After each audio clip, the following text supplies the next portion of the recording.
Olá, eu sou Elizabeth Portugal, aluna de licenciatura em História da Uninter. E vamos a mais um encontro, sobre a história contada na visão da sétima arte, ensino história. Então, no encontro de hoje, eu vou abordar, a Primeira Guerra Mundial, que aconteceu de 1914 a 1918.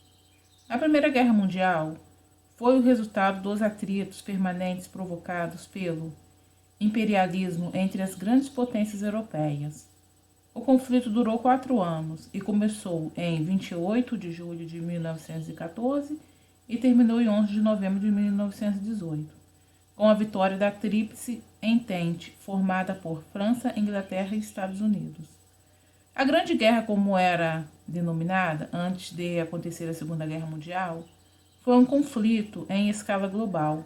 Começou na Europa, envolveu os territórios coloniais da África e da Ásia e países da América. 2 blocos enfrentaram-se: a Tríplice Aliança, formada pela Alemanha, Áustria e Itália, e a Tríplice Entente, formada pela França, Inglaterra e inicialmente Rússia.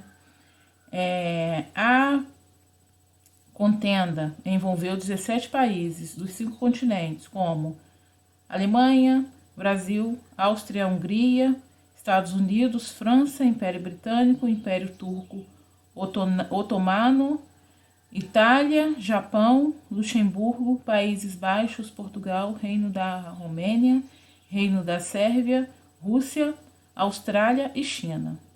A guerra deixou 10 milhões de soldados mortos e outros 21 milhões ficaram feridos. Também 13 milhões de civis perderam a vida. Quais foram as causas da Primeira Guerra Mundial? Vários fatores representaram a Primeira Guerra Mundial. Desde o final do século XIX, a Europa vivia um clima de insegurança. Por esta razão, foi criado um sistema de alianças e acordos que dividia o continente em 2 blocos, a fim de garantir proteção e apoio militar mútuo em caso de guerra. A Tríplice Aliança, que é o Império Alemão, o Império Austro-Húngaro e a Itália, e a Tríplice Entente, que é a França, Reino Unido e o Império Russo. Aqui nesse primeiro mapinha aqui, na primeira imagem, que é um mapa, percebe-se,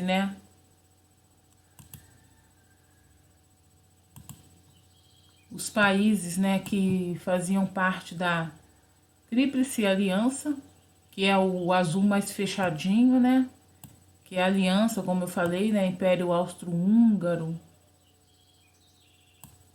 e os países que se juntaram à Tríplice Aliança, que é o azul mais clarinho: Bulgária, Império Otomano e a Tríplice Entente, que é o verdinho mais escuro, que no caso aqui no mapa, a Grã-Bretanha, a França, e o verde mais clarinho, que são os que se juntaram, à Tríplice Entente, que é a Bélgica, Portugal, Romênia, Grécia. E o amarelinho são os países que abandonou, a Tríplice Aliança e se juntaram à Tríplice Entente, que no caso aqui tem como destaque a Itália. Que eu não havia também comentado, que fez parte da Tríplice Entente aqui, que é o verde mais escuro, o Império Russo, que está aqui, bem gigante aqui ao lado. Bom, vamos retornar aqui ao resumo. Fatores que determinaram, essa Primeira Guerra: a morte do herdeiro do trono austríaco, Francisco Fernando, e sua esposa, no dia 28 de junho de 1914. Aqui ao lado, tem uma ilustração que representa esse assassinato, do arquiduque, Francisco Fernando, e sua esposa, a duquesa Sofia. Progresso do capitalismo e, consequentemente, problemas sociais do proletário urbano e dos trabalhadores pobres em geral. O imperialismo e o colonialismo gerados pelo extraordinário crescimento industrial que acirrava os choques de interesse econômico e político entre as potências industrializadas, o expansionismo alemão e a transformação da Alemanha na maior potência industrial da Europa fizeram brotar, contra eles uma rivalidade na França, Inglaterra e Rússia. O antigermanismo francês, em consequência da Guerra Franco-Prussiana, que ocorreu de 1870 a 1871, na qual a França foi derrotada e obrigada a entregar para os alemães as regiões de Alsácia e Lorena, esta última rica em minério de ferro. A invasão russo-germânica, causada pela pretensão alemã de construir uma estrada de ferro ligando Berlim a Bagdá. A Rússia reagiu, pois a estrada ligaria a Alemanha ao Oriente Médio, rico em petróleo e possuidor de um atraente mercado consumidor, além de passar por regiões onde os russos pretendiam aumentar sua influência. O antigermanismo inglês, resultado da concorrência industrial alemã. Às vésperas da guerra, os produtos alemães e ingleses concorriam em mercados que até então haviam sido dominados exclusivamente pela Inglaterra. Quando os produtos alemães começaram a penetrar na própria Inglaterra, a burguesia industrial e financeira inglesa passou a alimentar a ideia de que a Alemanha deveria ser contida. Vamos ao próximo slide, As fases, da Primeira Guerra Mundial.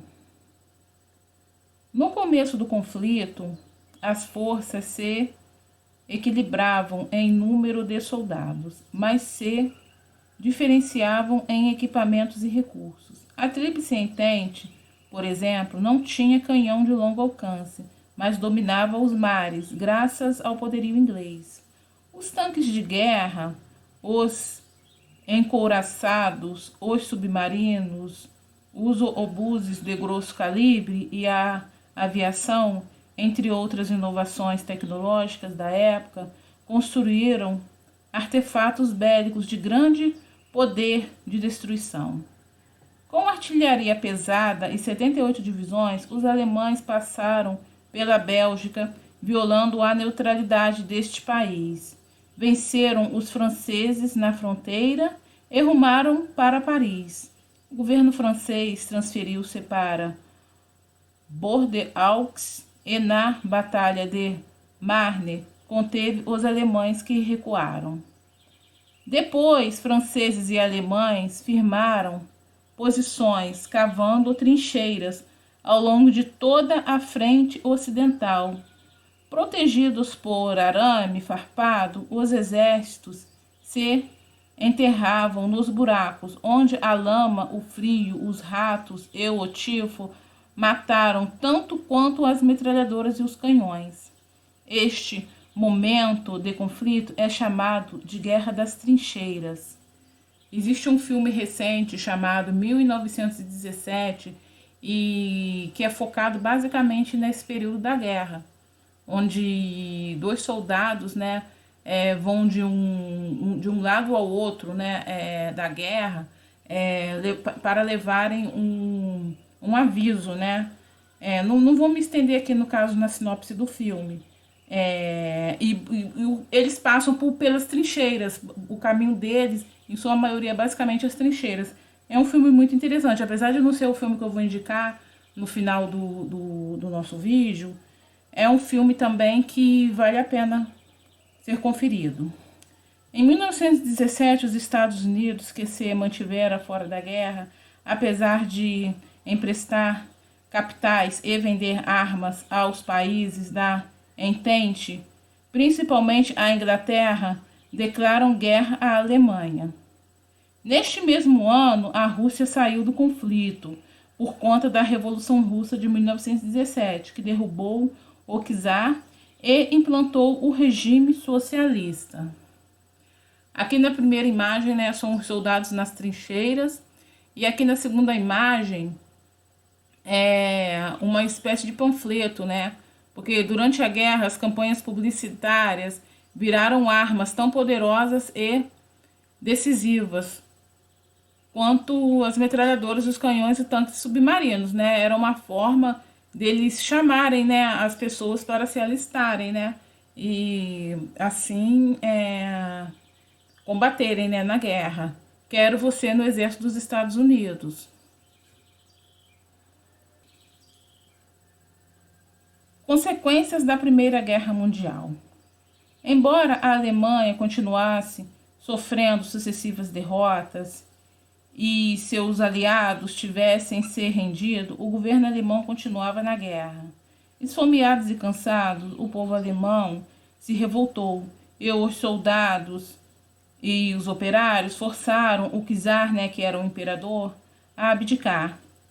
Formou-se um governo provisório e foi proclamada a República de Weimar.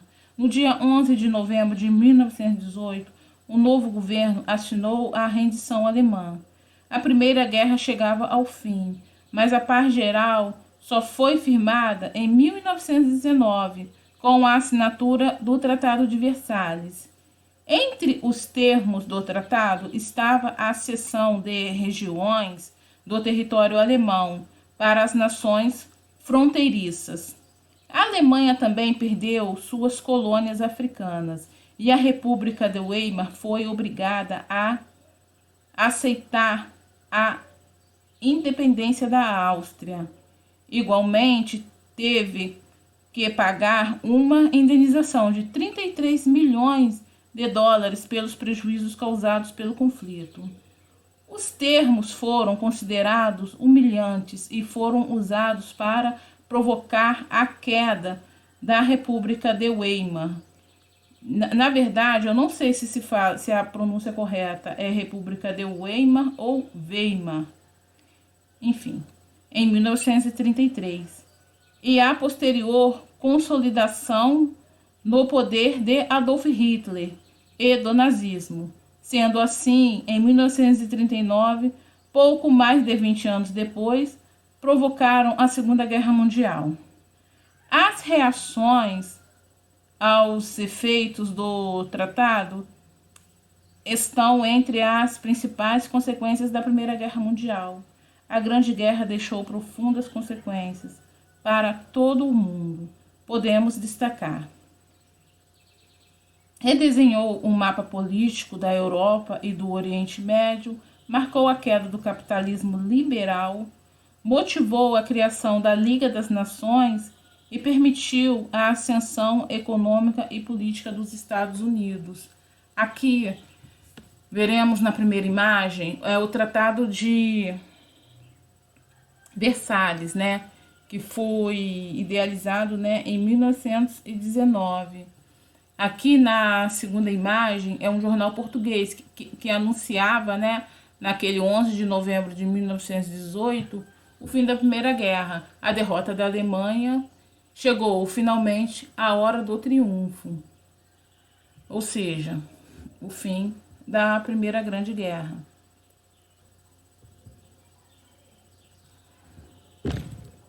O Brasil na Primeira Guerra Mundial. Quando a Primeira Guerra Mundial foi deflagrada, em 28 de julho de 1914, o Brasil adotou uma postura neutra em 4 de agosto de 1914. A posição brasileira seguiu, né, a decisão dos Estados Unidos, que também declarou a neutralidade na primeira fase do combate. A atitude brasileira refletia a tendência diplomática iniciada com o Marechal Hermes da Fonseca à frente do Ministério da Guerra. Havia um intenso intercâmbio político e comercial entre o Brasil e a Alemanha. O Brasil enviava oficiais brasileiros para servirem no exército alemão, que era considerado o mais bem preparado e organizado da época. Por sua parte, o governo brasileiro adquiria armas de empresas alemãs. Além disso, o país contava com uma quantidade considerável de imigrantes alemães no sul do país. Assim sendo, o Brasil entendeu que não havia motivo para se envolver no conflito europeu. Declaração da Primeira Guerra Mundial. A mudança de postura começou em 11 de abril de 1917, após o submarino alemão torpedear e afundar o navio brasileiro Paraná. Diante disso, o Brasil rompeu relações diplomáticas com a Alemanha. Em maio daquele mesmo ano, mais 2 navios comerciais brasileiros foram torpedeados próximo ao litoral da Europa, o Tijuca e o Lapa. O afundamento das embarcações causou enorme comoção popular e a opinião pública via com bons olhos a declaração de guerra à Alemanha. Como resposta, o Brasil confiscou 45 navios mercantes que estavam acordados em portos nacionais. Os alemães fariam um ataque ao cargueiro Macau e prenderiam um comandante brasileiro na costa da Espanha. Por conseguinte, em 26 de outubro de 1917, o país adotou uma posição beligerante. Em estado de guerra, o governo brasileiro proibiu aos alemães do país qualquer tipo de comércio com o exterior. O presidente Venceslau Braz sancionou a Lei da Guerra em 16 de novembro de 1917. Entre outras relações, foram cassadas as licenças que permitiam o funcionamento de bancos e companhias de seguros pertencentes a alemães. Aqui,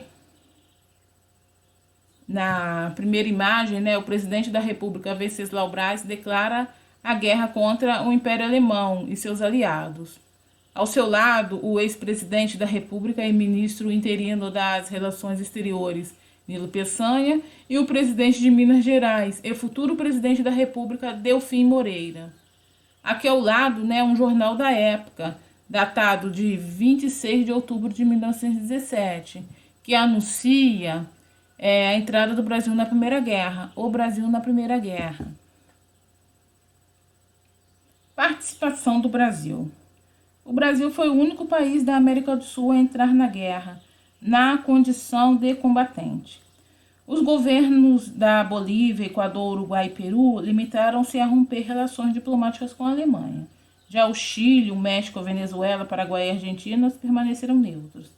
Em guerra, o Brasil enviou para combater em 16 de maio de 1918 uma divisão naval com embarcações do Rio Grande do Sul, Bahia, Paraíba, Rio Grande do Norte, Piauí e Santa Catarina. O Brasil também auxiliou em combates aéreos, realizando missões de reconhecimento e na ajuda médica a soldados feridos. O governo do presidente Delfim Moreira mandou uma delegação para atuar na Conferência da Paz, realizada em Versalhes, e em 1919 ali seria assinado o Tratado de Versalhes. O Brasil pedia compensações financeiras pelas perdas das embarcações afundadas. Como indenização, conseguiu que os navios alemães confiscados durante a guerra, passariam, no caso, ao Estado brasileiro. Também participou da implantação da Liga das Nações, que é uma precursora da ONU, Organizações das Nações Unidas. Voltando aqui ao Tratado de Versalhes, que eu até destaquei ele aqui nesse slide anterior, o que foi o Tratado de Versalhes? Ele foi um acordo de paz selado entre as potências vencedoras na Primeira Guerra e a Alemanha derrotada. O processo teve início com o armistício de 11 de novembro de 1918 e foi assinado em 28 de junho de 1919. A Liga das Nações, que eu cheguei a comentar também ali em cima, que é uma precursora da ONU, Ela foi criada pelo Tratado de Versalhes, em 28 de julho de 1919, ao fim da Primeira Guerra. Seu principal objetivo era servir de espaço para discussões entre as nações e, assim, evitar guerras. Sua sede ficava em Genebra, na Suíça. A Liga das Nações terminou em 1942, porém, em 1946, passou todas as suas atribuições para a recém-criada ONU, Organização das Nações Unidas. A história é contada na visão da sétima arte. Como eu já comentei, né, ao final de cada encontro eu sempre indico um filme que se passa, né, dentro do contexto apresentado, né, no vídeo. E hoje eu trago o filme Galípoli, que é um filme de 1981 com a direção de Peter Hare e duração de 110 minutos, pouco menos de 2 horas. Ele é australiano, né? O país de origem é australiano, e o gênero dele é aventura, drama, guerra e história. E traz no seu elenco Mark Lee, Mel Gibson, né, que são os atores da foto ao lado, entre outros.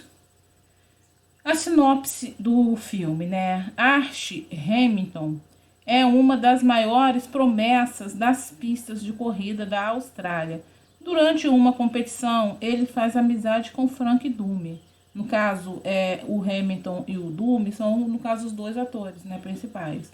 Unidos pelo idealismo, os dois se alistam no exército em 1915, sem ter a mínima noção do horror que enfrentariam na luta contra os turcos na trágica e lendária Batalha de Galípoli durante a Primeira Guerra Mundial.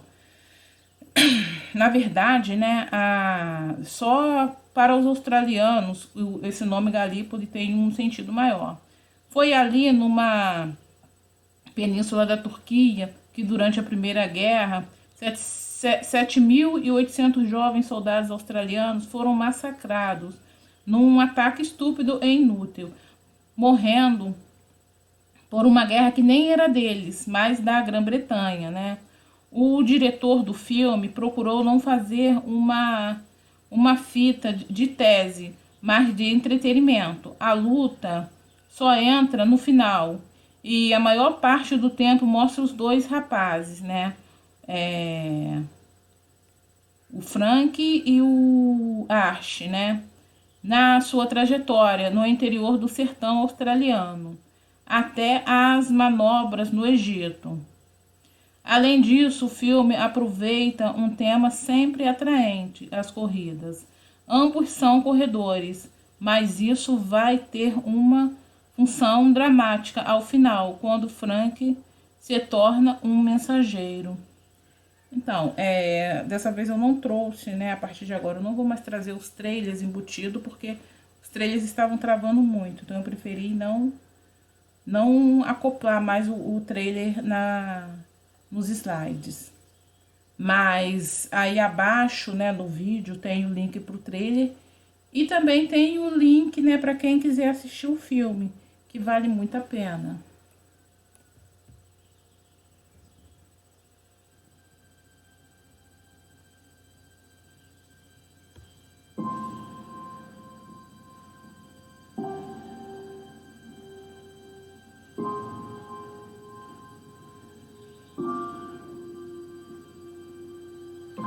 Então, gente, ao som, né, da trilha sonora do filme 1917, o filme que eu comentei, né, no meio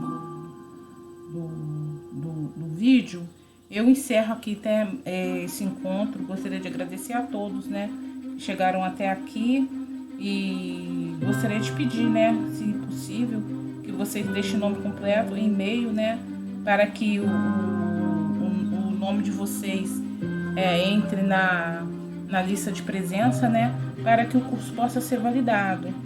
Obrigada mais uma vez e até o próximo encontro.